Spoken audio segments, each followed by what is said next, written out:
L'AVC est une maladie grave et fréquente.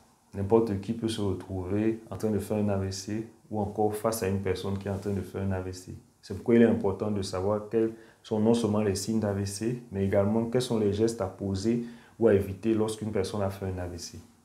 Premièrement, les signes, on en a déjà parlé, lorsque quelqu'un, de manière brutale, a une paralysie d'un côté du corps, touchant également la face qui touche, la bouche qui se tire d'un côté par exemple, une personne qui a subitement des difficultés à parler, soit elle cherche les mots, elle n'arrive pas, ou bien sa voix, elle a des difficultés à articuler de manière subite, personne qui a une perte de la vision, que ce soit un œil, que ce soit les deux yeux, que ce soit d'un côté du corps de manière brutale, personne qui a un vertige de manière brutale, une personne qui tombe dans le coma de manière subite, une personne qui a même mal à la tête de manière subite. Il y a beaucoup d'autres signes, mais voilà quelques signes déjà.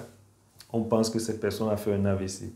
Déjà, il faut, la chose importante sur laquelle je veux insister, c'est le fait de laisser la personne coucher le plus longtemps possible. Il ne faut pas qu'elle se lève, même si c'est vous-même, si vous sentez cela, restez couché, appelez, trouvez le moyen qu'on vous transporte à l'hôpital. Ne marchez pas, ne vous asseyez pas, parce qu'en restant couché, ça permet que la zone même qui est autour de la zone qui a été touchée, de la zone qui n'a pas obtenu le sang au niveau du cerveau, cette zone qui est autour va pouvoir recevoir le sang et ça va permettre qu'elle soit épargnée, elle ne va pas mourir.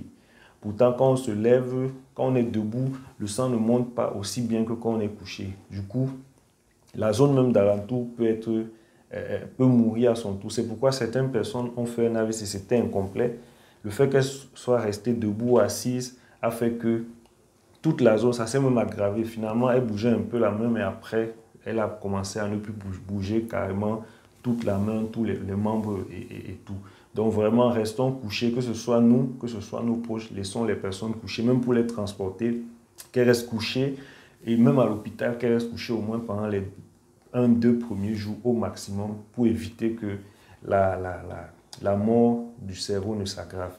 L'autre chose dont on a déjà parlé, c'est le fait d'éviter de donner à manger à la personne qui a fait un AVC, avant de s'être assuré qu'elle peut bien avaler. Parce que souvent, on a des troubles aussi pour avaler. C'est souvent à l'hôpital qu'on peut bien tester si la personne peut avaler. Parfois, la personne aussi n'est pas suffisamment consciente. On peut lui mettre quelque chose par la bouche, elle somnole. Et au lieu d'entrer dans le tube digestif, ça va plutôt dans les poumons et ça peut entraîner une infection pulmonaire. Et c'est la plus grande cause de décès chez les personnes qui ont fait un AVC. Bien évidemment, devant un AVC, il faut aller à l'hôpital le plus rapidement possible pour qu'on soit pris en charge. Donc voilà vraiment quelques notions importantes que j'ai trouvées importantes vraiment à partager. Ça peut aider, ça peut sauver les vies, ça peut éviter qu'un AVC ne s'aggrave, ça peut éviter qu'un AVC ne se complique d'un décès. Vraiment, venons partager cette vidéo. Et bien sûr, comme je le dis toujours, la prévention, c'est la clé. Vraiment, que chacun de nous soit responsable. Optons pour la prévention et vraiment nous allons voir que la maladie va reculer autour de nous, dans notre environnement, dans notre vie.